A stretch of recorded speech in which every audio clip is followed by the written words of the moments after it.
అయ్యే బాబు, ఈరోజు ఇంట్లో మా డాడీదా కుకింగ్. అసలు మ్యాటర్ ఏంటంటే ఇందాక వ్లాగ్లో చెప్పాను కదా, క్లైమేట్ బాగుంది చికెన్ తెచ్చుకోవడానికి వెళ్ళామని. ఇంకా నేను ఇంటికి వచ్చాక పడుకొని లేచేటప్పటికే మా డాడీ కిచెన్లోకి వెళ్ళిపోయారు కుకింగ్ స్టార్ట్ చేసేయడానికి. ఇంకా నేను కూడా మా డాడీతో ఉండిపోయాను కిచెన్లో, సరదాగా ఒక వ్లాగ్ షూట్ చేద్దామని.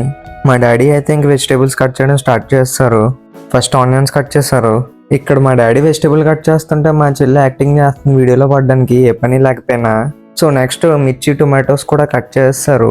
కట్ చేయడమే కాదు, ఇంక వాషింగ్ కూడా చేసేస్తున్నారు మా డాడీ. నెక్స్ట్ ఇంకా స్టవ్ ఆన్ చేసి కుకింగ్ అయితే మొదలు పెట్టేశారు. ఇంకా స్టవ్ ఆన్లో పెట్టేసి ఆయిల్ అయితే వేస్తారు. వేసాక ఆనియన్స్ పచ్చిమిర్చి కూడా వేయించేస్తున్నారు. ఇక్కడ మా డాడీ కుకింగ్ చేస్తుంటే నాకేం చేయాలో తెలియక పక్కన కూర్చొని తింటున్నాను. అంతా బాగానే ఉంది, వీడియో తీస్తున్నారని స్టైల్ ఆర్టిస్ట్ లాగా ఒక యాక్టింగ్ చేశాను చూడండి.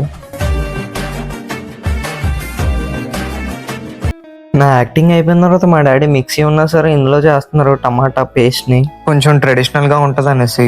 ఇంకా కుకింగ్ చేస్తున్న మా డాడీ హాల్లోకి అయితే ఒక ఎంట్రీ ఇచ్చారు.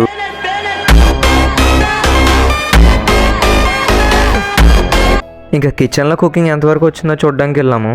ఇంకా లాస్ట్గా పీసెస్ అయితే వేసి కలపడం స్టార్ట్ చేస్తారు.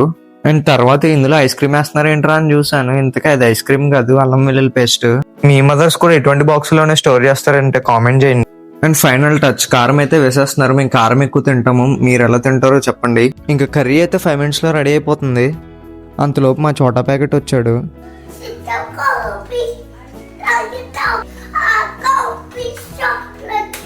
ఫైనల్గా కర్రీ అయితే చాలా టేస్ట్ వచ్చింది. మీ ఇంట్లో కూడా మీ ఫాదర్స్ ఎప్పుడైనా ఇలా కుక్ చేసిన మూమెంట్ ఉంటే కామెంట్ చేసేయండి.